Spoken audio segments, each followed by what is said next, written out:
Welcome to Road Bike Culture. I am your guest, Anne Valta. So you grew up in Finland. What was that like as a kid? It was actually awesome because it's a small country and safe, kid-friendly. So it was a lot of playing around, riding my bike as a commute, not riding for racing or exercise, but to get to go to school, go to your friend's house, go to your soccer practice or whatever you were doing. You were always riding your bike everywhere, no matter whether it was winter or summer. So you learn to handle your bike in different situations and conditions, and yeah, everybody was in the same kind of environment, and yeah, I really enjoyed being a kid in Finland. So when you were a kid, did you start racing bikes or just riding bikes more competitively? No, I never did even think about it as a kid. I got my first road bike, I guess you could call it. Back then they weren't as sophisticated as they are today, obviously, but my dad and I paid half of it and my dad paid the other half when I was 16, and I started riding with him. It was kind of his way for us to spend more time together because my parents were divorced. So I started riding with him in the summertime, and pretty quickly he realized that I was very strong on a bike, and he suggested to me that I should start racing.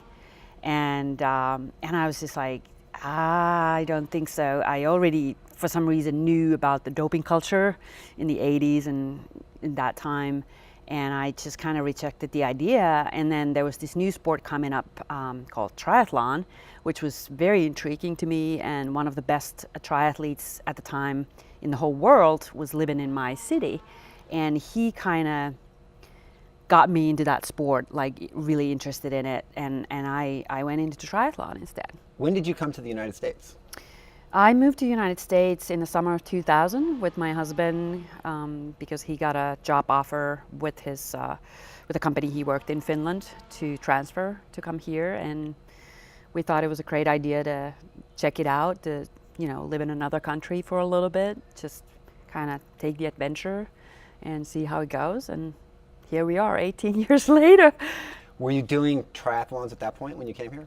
No, I wasn't doing triathlons. I did triathlons all through college, and then I graduated. I started my career in sportscasting, and I was very involved in obviously building my career, and just wanted to get a good head start on that. And I lived in Helsinki and forgot about competing for a little bit. I was always exercising, running, not riding at all actually at the time, but just mostly running and going to the gym.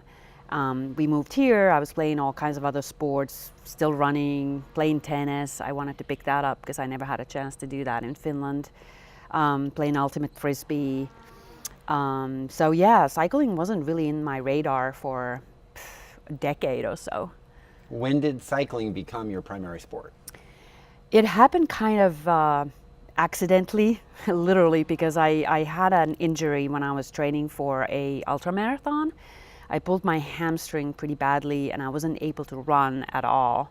So I was told not to do running or playing ultimate or tennis. So I had to figure out another way to keep healthy and keep exercising. So I bought a bike and started riding along, the great roads we have here. And then, that was somewhere in the 2011, 2012. And then I heard about Death Ride, which is this crazy bike event in Lake Tahoe area. And it sounded so absolutely ridiculous that I decided I want to do it. I want to give it a shot just to see if I can survive it. And I really got into riding, and I really liked climbing. That's how I got into cycling racing. Oh. So you started racing road bikes.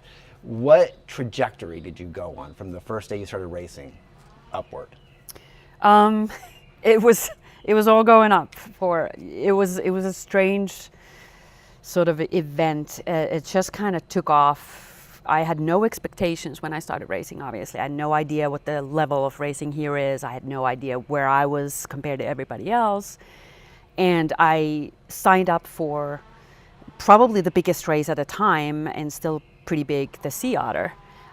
So I raced the circuit race with the gnarly downhill corkscrew, they call it. And I was terrified because there were 50 women around me. I've never been riding in a peloton that big.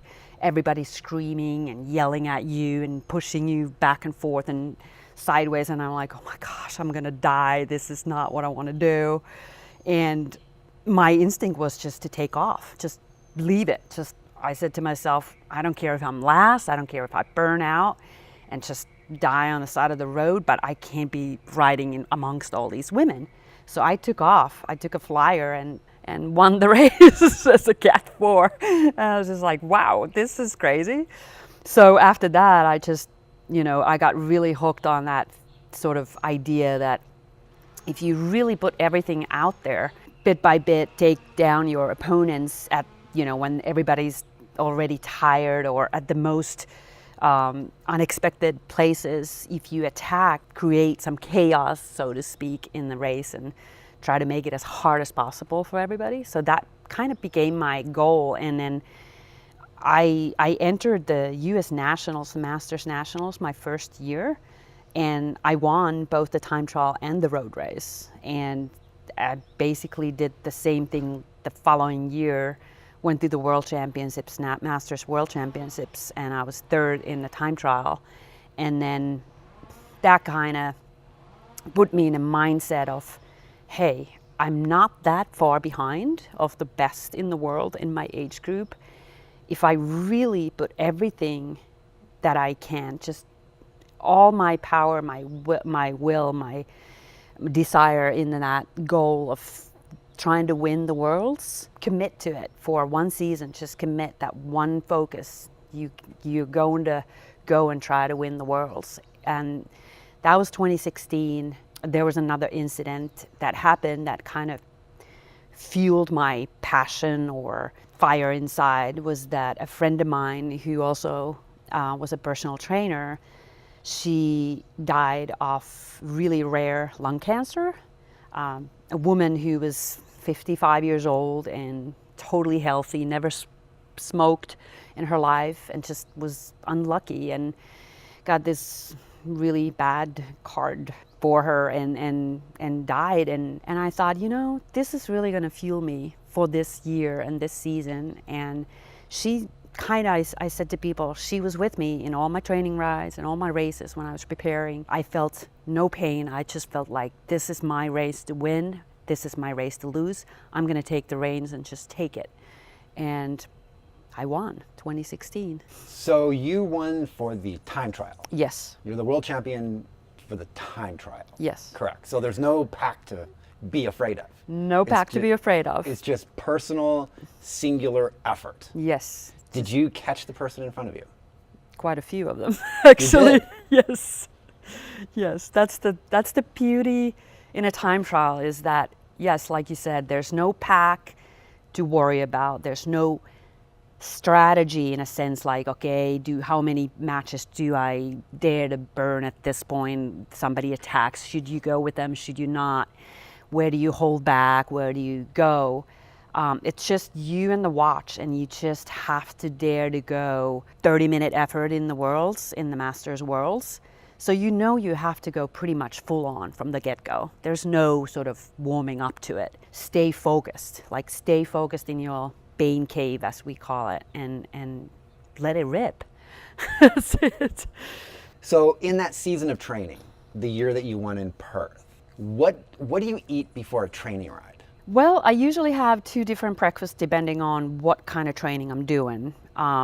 So if I would go into a longer ride or a race where I know I need a lot of energy, a lot of carbs, and basically they should be carbs that are slow releasing, so you don't just burn all that energy right at the first 5 miles and then you bonk, but they slowly release energy for you, so you have that kick the whole day, what you need. So on those days I eat steel cut oats with some honey and berries, and then a large cup of coffee always, and a piece of toast with almond butter and avocado, and that sustains me for hours. So on a day and when I'm doing a 4 or 5 hour ride, that's what I eat. Same thing when I'm doing a race, when I need the energy.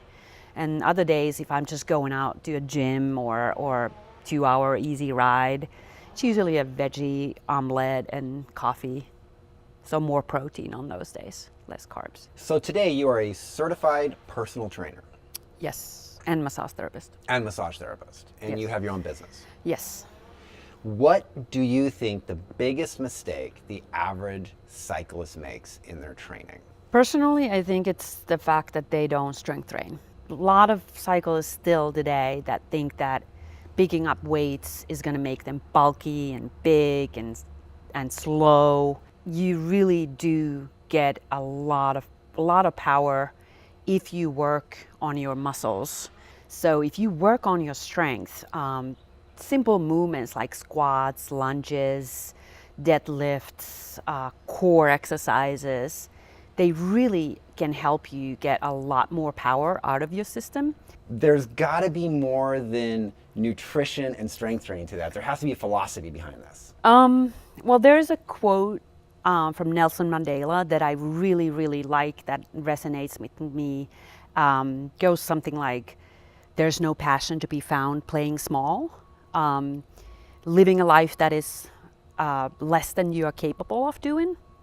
And basically it means that, for me, I see it as you need to take risks. You don't have to be perfect every single time or ever, but if you put everything that you have in your body, in your mind, if you put everything in there, you're willing to take risks and fail sometimes, you will actually be more successful than you ever think that you can be. Because human body and human mind is so powerful. And if you think positively, and if you think, this is my path, this is my goal, I want to achieve it, and you put everything in there, you'd be surprised how much you can actually achieve.